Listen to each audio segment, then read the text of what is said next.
Salut à toi, j'espère que tu vas bien et que la vidéo d'hier t'a plu. On se retrouve dans l'épisode 3 où aujourd'hui on va introduire la structure, d'accord? C'est le premier épisode, on va parler des différentes phases de marché et de la structure sur la base simple, d'accord? Il faut savoir qu'il va y avoir 2 à 3 épisodes sur la structure puisque c'est un des sujets les plus importants dans notre lecture d'analyse graphique et dans ce dont on va se servir pour faire notre analyse, notre trading, etc. Donc, ce qu'il faut comprendre, c'est qu'en trading, il va y avoir différentes phases, d'accord? On va en représenter 3 qui vont être les 3 principales, d'accord? Donc, on va avoir la structure haussière, ok? On va avoir les phases d'accumulation. Là, on est purement théorique encore, ok? On va avoir les phases d'accumulation et on va avoir la structure baissière.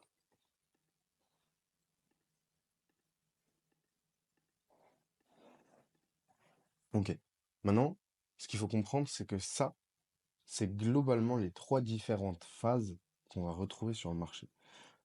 Pas exactement non plus, on va voir un petit peu plus tard pourquoi.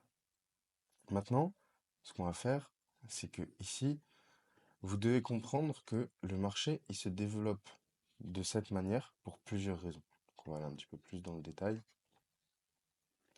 Ici, dans un premier temps, je vais me permettre de vous introduire la théorie de Dow, qu'on verra au prochain épisode. Mais en gros, la théorie de Dow, c'est un principe d'analyse technique créé par Charles Dow, ok, qui est également à la base de création du Dow Jones. Vous comprenez? Donc, maintenant, du coup, la théorie de Dow, qu'est-ce que ça veut dire? C'est une théorie qui dit que le prix va se déplacer dans des phases d'extension et des phases de retracement, ok? Qu'on va aussi appeler réaccumulation plus tard. Maintenant, pourquoi? Pour 2 raisons. Déjà, la première chose, c'est que comme vous le savez, le composite man, il doit fermer les ordres précédents, ok? Donc, généralement, on va revenir dans les niveaux précédents, souvent, pour fermer des ordres inverses au marché. OK? Car, comme on l'a vu hier, rappelez-vous sur un mouvement initial, OK? Hop, par exemple comme celui-ci. Ici, on va avoir une incitation à l'achat dans une première partie là, d'accord? Mais dans cette partie ici, tout du long, le composite man va lui-même vendre. C'est lui aussi qui va pousser le marché à aller plus bas, OK? Donc ici, il va rentrer des ordres tout du long. Et donc, à un moment, bah, il va distribuer ses achats, il va prendre ses profits, mais il aura toujours ses ordres latents ouverts. OK? Donc, ça, ça n'arrive pas dans 100% des situations. Vous verrez plus tard, dans la théorie de Dow, parfois, on va s'arrêter avant de revenir dans la zone de retracement précédente. OK? On le verra plus tard. Mais la première raison déjà pour laquelle on a créé ça, c'est que du coup, le composite man doit, lui, revenir. OK? Ici, fermer ses ordres. Et en réalité, ça lui permet de récupérer à nouveau de la liquidité, puisque à ce moment-là, il y a des vendeurs qui vont de nouveau se positionner au marché. OK? Et quand lui, il aura fermé ses ordres, eh bien, il va pouvoir distribuer la deuxième partie du mouvement. Donc maintenant, on va juste se concentrer de nouveau sur cette base, sur cette base théorique. C'est que du coup, ça c'est la première raison. On revient dans les ordres manipulés précédents pour fermer les ordres. Mais c'est pas forcément le cas. Parce que si tu as déjà un petit peu regardé les graphiques, je te montre des fois, on va avoir une distribution, tu vois, qui va être créée. Et en fait, le marché va réaccumuler, par exemple ici, et va repartir. Et pourtant, ici, il ne sera pas revenu dans les derniers ordres dans lesquels il souhaitait revenir au départ, qui sont encore ouverts à ce moment-là, tout ici. Et en général, quand il fait ça, c'est qu'il les laisse ouverts pour plus tard. OK? Et par rapport à ça, faut pas vous prendre la tête. Mais l'idée, c'est déjà de comprendre que le marché va fonctionner avec des mouvements qui font A, B, OK, C.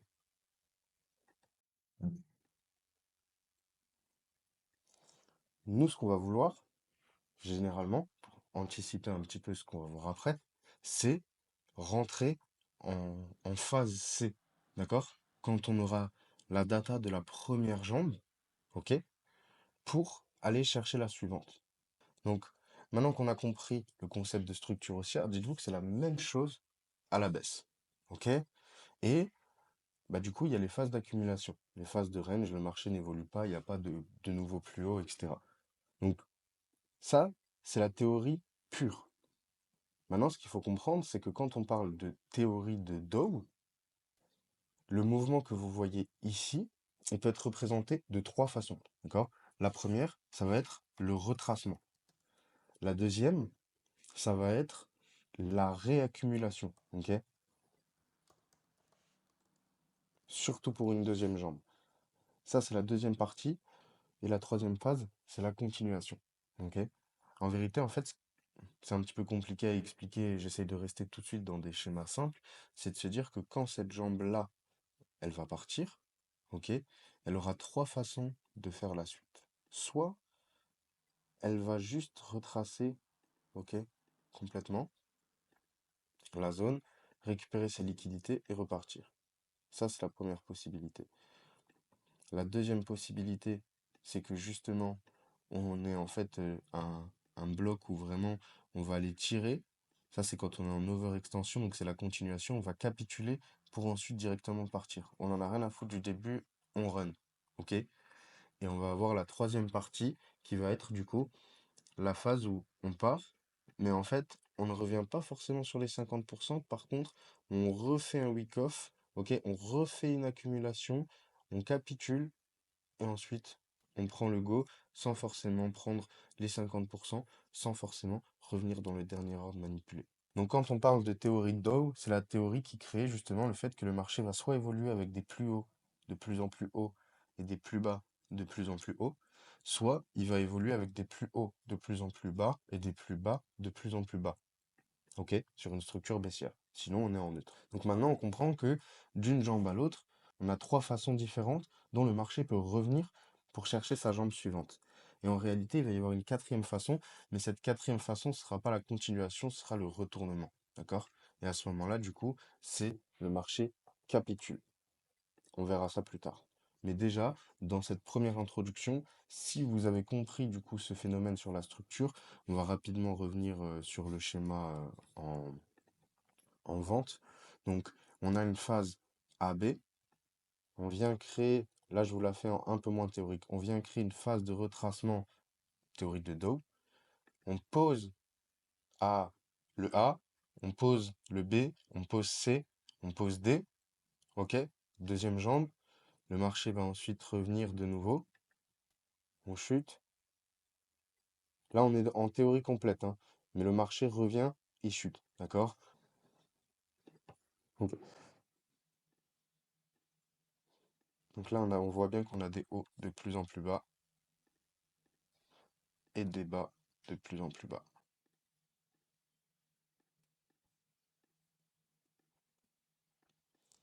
Structure haussière, structure baissière, ça fonctionne comme ça. Attention, on est dans la partie théorique pure. Maintenant, la deuxième chose que vous devez comprendre pour aujourd'hui, c'est les différentes unités de temps. Ok? Il faut savoir que toutes les unités de temps ont leur propre structure. D'accord? Ça, c'est la première chose à comprendre. Et du coup, la deuxième chose, ça nous introduit la fractalité de marché. Et qu'est-ce que ça nous fait aussi comprendre? Bah, du coup, que donc si chaque unité de temps a sa propre structure, la première chose que vous allez devoir comprendre, c'est que plus vous vous basez sur une prise de décision qui sera en haute unité de temps, plus euh, ça sera solide et important. Plus vous allez faire une prise de décision sur un 1 minute, 3 minutes, 5 minutes, plus vous avez de chances que le prix soit erroné. Ok? Enfin, ou que l'information que vous allez déterminer de cette analyse soit erronée parce que vous êtes dans des petites unités de temps. Après, ça dépend si on fait du scalping, de l'intraday, du swing, forcément aussi. Mais de manière générale, simplement, la structure, plus elle est en grosse unité de temps, plus elle est solide. Plus elle est en petite unité de temps, moins elle est solide, moins elle est durable. Pour cette introduction, c'est vraiment ce que vous devez retenir, d'accord? C'est ce qu'il y a de plus important. En trading, on reviendra toujours dessus, que vous fassiez de la bourse, que vous fassiez de l'investissement long terme, que peu importe ce que vous allez faire vis-à-vis de la bourse et des marchés financiers, dans l'analyse technique, vous avancerez avec la structure. Là, on est sur une introduction, on a juste compris qu'il y a trois phases de structure et comment elles sont déterminées. Parce que pareil, dernier petit détail particulier, genre, ce qui détermine que ma structure casse et va plus bas, c'est le fait que on clôture sous le plus bas précédent, donc un corps de marché sous le plus bas précédent, dans l'unité de temps dans laquelle il y a la structure. C'est un petit détail, mais qui fait toute la différence. Ça peut paraître un peu compliqué comme ça, mais c'est exactement ce qu'on va aborder dans l'épisode 2, et on va revenir vraiment dedans en reprenant ça détail par détail par détail. Mais comprenez bien que donc, il faut que votre structure soit valide. Je vous montre un dernier schéma ici. Donc, je clôture un plus haut. Donc, ce plus bas devient protégé. Mais imaginons que ce plus bas, on fait ça, et qu'en fait, sur le marché, je vous montre un truc, hop,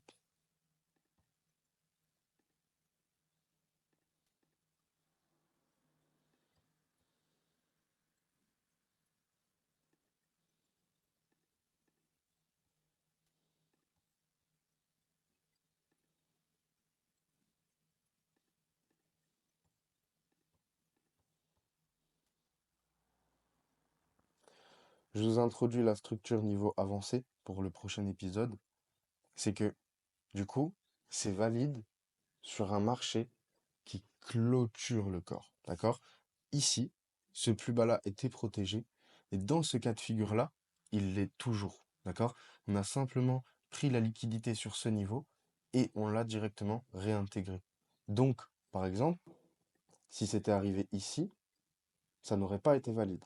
C'est valide à partir du moment où j'ai un corps qui vient clôturer en dessous et qui du coup serait baissier. Ok? Ça, c'est vraiment notion numéro un, la plus importante. Ça, on le verra dans l'épisode de demain, d'accord? Qui sera vraiment un des épisodes les plus déterminants, donc soyez concentrés. Et ça, c'est du coup la structure basique, ok, à l'achat, à la vente, simplement. Là, c'est vraiment, si vous saviez pas ce que c'était la structure, maintenant vous savez ce que c'est.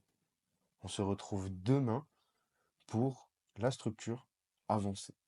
La structure, comment réellement la lire et comment justement ne plus avoir de doute sur est-ce qu'on a clôturé un plus haut, est-ce qu'on n'a pas clôturé un plus haut, est-ce que la structure a changé, est-ce que la structure elle n'a pas changé, etc. Je compte sur vous, je vous souhaite une excellente journée et puis bah à demain.